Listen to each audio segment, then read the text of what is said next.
چند سال پہلے تک اسلام کے راستے میں مصائب اور مشکلات کے پہاڑ حائل تھے، لیکن اب رسول اللہ صلی اللہ علیہ وسلم کے اعجاز، اخلاق اور تدبر سے اور مسلمانوں کے اخلاص، ایثار اور کوششوں سے وہ ایک ایک کر کے دور ہو گئے۔ اب اسلام کی ترقی کی راہ میں بس دو ہی رکاوٹیں رہ گئی تھیں، ایک مکہ کے مشرک، دوسرے خیبر کے یہودی۔ مکے کے مشرکوں سے آپ یہ چاہتے تھے کہ وہ اسلام کی تحریک کو امن و امان سے آگے بڑھنے دیں، اور جو لوگ خوشی سے اسلام کے حلقے میں آنا چاہیں انہیں یہ موقع دیا جائے۔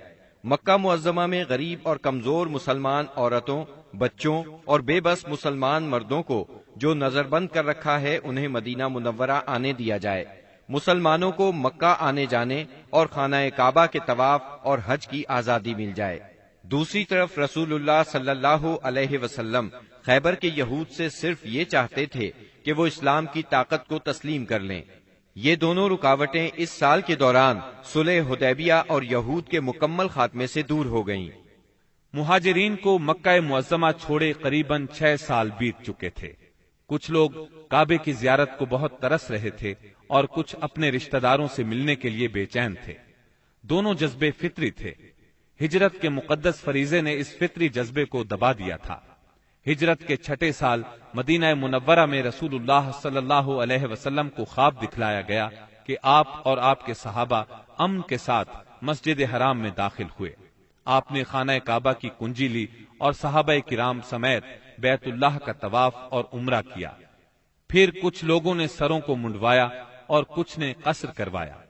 آپ نے صحابہ کرام رضی اللہ عنہم کو اس خواب کی اطلاع دی اور یہ بتلایا کہ آپ عمرہ ادا فرمائیں گے، لہذا صحابہ کرام بھی سفر کے لیے تیار ہو گئے۔ آپ نے مدینہ کے گرد و پیش کی آبادیوں میں بھی روانگی کا اعلان فرما دیا، لیکن انہوں نے چلنے میں دیر کر دی۔ رسول اللہ صلی اللہ علیہ وسلم پیر کے روز یکم ذی قعد 6 ہجری کو 1400 مہاجرین و انصار کے ساتھ مدینہ منورہ سے روانہ ہوئے اور اپنے ساتھ قربانی کے جانور بھی لیے تاکہ لوگ جان لیں کہ آپ جنگ کے لیے نہیں عمرے کے لیے جا رہے ہیں۔ ذوالحلیفہ پہنچ کر جانوروں کو قلادے پہنائے گئے، ان کی کوہانے چیر کر نشان بنایا اور عمرے کا احرام باندھا۔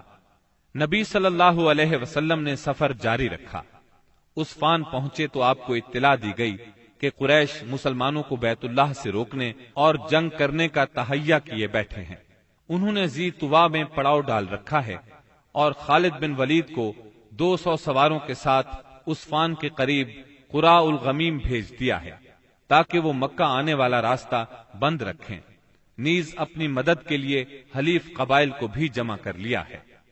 اس پر رسول اللہ صلی اللہ علیہ وسلم نے صحابہ کرام سے مشورہ کیا کہ کیا کریں۔ یہ حلیف قبائل جو جمع ہوئے ہیں ان کے گھروں پر ہلہ بول دیں یا سیدھے بیت اللہ کا قصد کریں، اور جو روکے اس سے لڑے۔ سیدنا ابو بکر صدیق رضی اللہ عنہ نے کہا، ہم عمرہ کرنے آئے ہیں، لڑنے نہیں، لہذا جو ہمارے اور بیت اللہ کے درمیان رکاوٹ بنے گا ہم اس سے لڑیں گے۔ رسول اللہ صلی اللہ علیہ وسلم نے اس رائے کو پسند فرمایا۔ ادھر خالد بن ولید نے ظہر کی نماز میں مسلمانوں کو رکوع اور سجدہ کرتے دیکھا تو کہا، یہ لوگ غافل تھے، ہم نے حملہ کیا ہوتا تو انہیں مار لیا ہوتا۔ پھر انہوں نے طے کیا کہ عصر کی نماز کے دوران حملہ کریں گے، لیکن اللہ نے ظہر اور عصر کے درمیان صلاۃ خوف یعنی حالت جنگ میں نماز کا حکم نازل فرمایا۔ اس حکم میں وضاحت کی گئی کہ اس حالت میں مسلمان نماز کس طرح ادا کریں۔ اس طرح خالد بن ولید کے ہاتھ سے یہ موقع بھی جاتا رہا۔ پھر رسول اللہ صلی اللہ علیہ وسلم نے اس راستے کو چھوڑ کر ایک دوسرا راستہ اختیار کیا اور مکے سے نیچے داہنے ہاتھ چل کر سنیت المرار پہنچ گئے، جہاں سے حدیبیہ میں اترتے ہیں۔ وہاں پہنچے تو آپ کی اونٹنی بیٹھ گئی۔ لوگوں نے اسے اٹھانے کی کوشش کی تو بھی نہ اٹھی۔ اب لوگوں نے کہا، قصوا اڑ گئی ہے۔ اس پر آپ نے فرمایا، قصوا اڑی نہیں اور نہ یہ اس کی عادت ہے، بلکہ اسے اس ہستی نے روک رکھا ہے جس نے ہاتھی کو روک دیا تھا۔ پھر آپ نے فرمایا، اللہ کی قسم، یہ لوگ مجھ سے کسی بھی ایسے معاملے کا مطالبہ نہیں کریں گے جس میں اللہ کی حرمتوں کی تعظیم کر رہے ہوں، مگر میں اسے ضرور تسلیم کر لوں گا۔ اس کے بعد آپ نے اونٹنی کو ڈانٹا تو وہ اچھل کر کھڑی ہو گئی۔ پھر آپ نے آگے بڑھ کر حدیبیہ میں پڑاؤ ڈالا۔ اس کے بعد بدیل بن ورقہ خزائی خزاعہ کی ایک جماعت کے ساتھ آیا۔ یہ لوگ رسول اللہ صلی اللہ علیہ وسلم کے خیر خواہ تھے۔ اس نے بتایا کہ قریش آپ سے جنگ کرنے اور آپ کو بیت اللہ سے روکنے کا تہیہ کیے بیٹھے ہیں۔ آپ نے اس سے فرمایا، ہم صرف عمرہ کرنے آئے ہیں، لڑائی کے لیے نہیں آئے، اور ہم صلح کے لیے تیار ہیں، لیکن اگر قریش نے لڑائی ہی پر اصرار کیا تو ہم اس وقت تک لڑتے رہیں گے جب تک کہ میرا سر تن سے جدا نہیں ہو جاتا یا اللہ کا حکم نافذ نہیں ہو جاتا۔ بدیل نے واپس پلٹ کر یہ بات قریش کو بتائی۔ انہوں نے مکرز بن حفص کو بھیجا۔ آپ نے اس سے بھی وہی بات کہی جو بدیل سے کہی تھی۔ اس کے بعد قریش نے حلیف قبائل کے سردار حلیس بن علقمہ کو بھیجا۔ جب وہ نمودار ہوئے تو رسول اللہ صلی اللہ علیہ وسلم نے فرمایا، یہ شخص ایسی قوم سے تعلق رکھتا ہے جو قربانی کے جانوروں کا بہت احترام کرتی ہے، لہذا جانوروں کو کھڑا کر دو۔ صحابہ کرام نے جانوروں کو کھڑا کر دیا اور خود بھی لبیک پکارتے ہوئے اس کا استقبال کیا۔ اس نے یہ حالت دیکھی تو کہا، سبحان اللہ، ان لوگوں کو بیت اللہ سے روکنا ہرگز مناسب نہیں۔ بھلا یہ کیا کہ لخم، جذام اور حمیر کے لوگ تو حج کریں اور عبد المطلب کا بیٹا بیت اللہ سے روک دیا جائے۔ بیت اللہ کے رب کی قسم، قریش برباد ہوئے، یہ لوگ عمرہ کرنے آئے ہیں۔ قریش نے یہ بات سنی تو کہا، بیٹھ جاؤ، تم اعرابی ہو، تمہیں چال بازیوں کا علم نہیں۔ اس کے بعد قریش نے عروہ بن مسعود ثقفی کو بھیجا۔ اس نے آ کر بات کی۔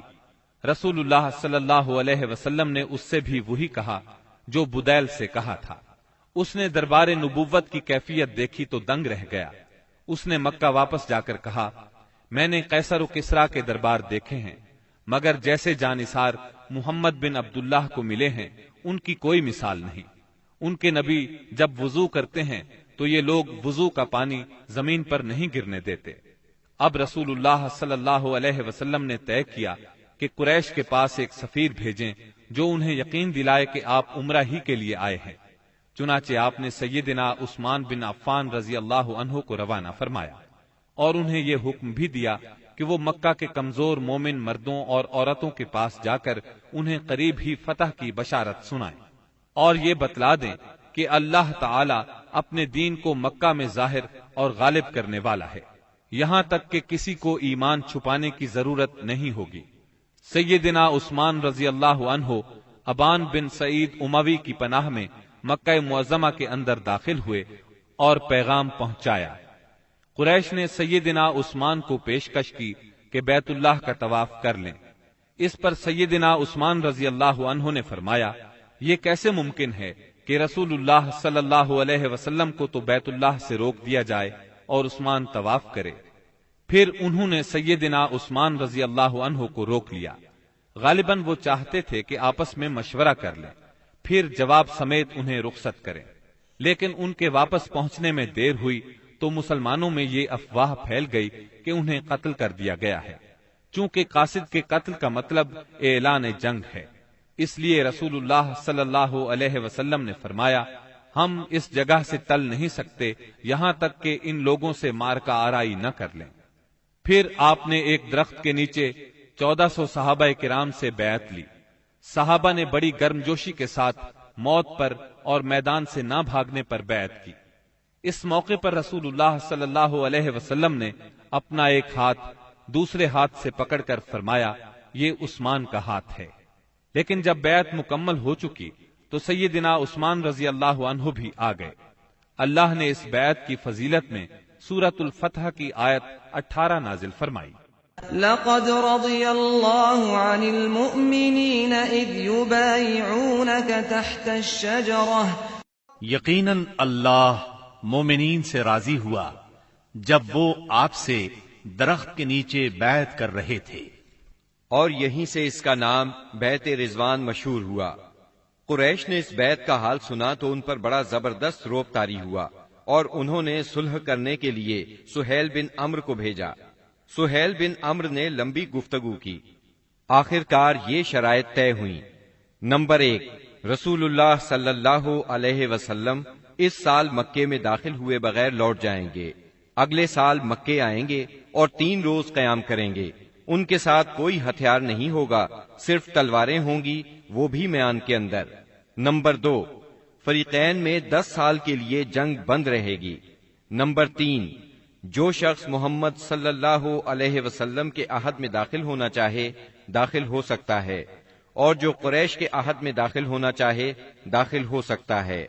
نمبر 4، قریش کا جو آدمی مسلمانوں کی پناہ میں جائے گا مسلمان اسے قریش کے حوالے کر دیں گے، لیکن مسلمانوں کا جو آدمی قریش کی پناہ میں آئے گا قریش اسے واپس نہیں کریں گے۔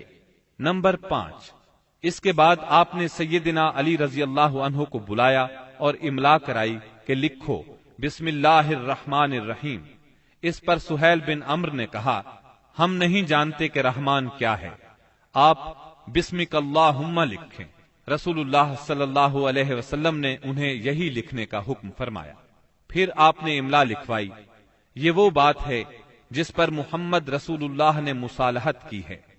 اس پر سہیل نے کہا اگر ہم جانتے کہ آپ اللہ کے رسول ہیں تو آپ کو پھر ہم نہ تو بیت اللہ سے روکتے اور نہ آپ سے جنگ کرتے، لہذا آپ محمد بن عبداللہ لکھوائیں۔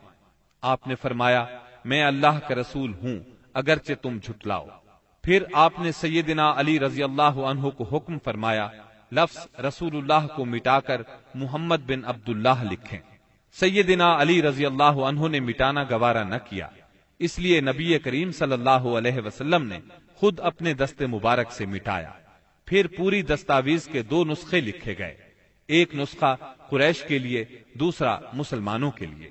صلح نامہ حدیبیہ کی شرائط ظاہر میں بہت سخت تھیں، اسی لیے بعض پرجوش مسلمانوں کو ان کے ماننے میں تأمل ہو رہا تھا، لیکن جب خود رسول اللہ صلی اللہ علیہ وسلم ان کو مان چکے تو پھر انکار کی جرت کون کرتا؟ اور پھر چند ہی دنوں بعد معلوم ہو گیا کہ یہ شرائط اسلام کے حق میں بے حد فائدہ مند تھی۔ ابھی صلح نامہ لکھا جا رہا تھا کہ قریش کے نمائندے سہیل بن عمرو کے صاحبزادے ابو جندل بیڑیاں گھسیٹتے آ پہنچے۔ سہیل نے ان کی واپسی کا مطالبہ کر دیا۔ نبی کریم صلی اللہ علیہ وسلم نے فرمایا ابھی تو تحریر مکمل بھی نہیں ہوئی۔ اس پر سہیل نے کہا تب میں آپ سے صلح ہی نہیں کرتا۔ آپ نے فرمایا اچھا تم اسے میری خاطر چھوڑ دو۔ اس نے کہا یہ بھی نہیں ہو سکتا۔ پھر سہیل نے ابو جندل کو مارا۔ ابو جندل نے چیخ کر کہا مسلمانوں کیا میں مشرکین کی طرف واپس کیا جاؤں گا کہ وہ مجھے میرے دین سے فتنے میں ڈالیں؟ اس پر اللہ کے رسول صلی اللہ علیہ وسلم نے فرمایا صبر کرو اور ثواب کا باعث سمجھو، اللہ تمہارے لیے اور تمہارے علاوہ جو دوسرے کمزور مسلمان ہیں ان سب کے لیے کشادگی اور پناہ کی جگہ بنائے گا۔ ہم نے مشرکین سے صلح کر لی ہے اور ہم نے ان کو اور انہوں نے ہم کو اس پر اللہ کا عہد دے رکھا ہے، اس لیے ہم بدعہدی نہیں کر سکتے۔ اس صلح کا اثر اسلامی دعوت کی رفتار پر بہت اچھا ہوا۔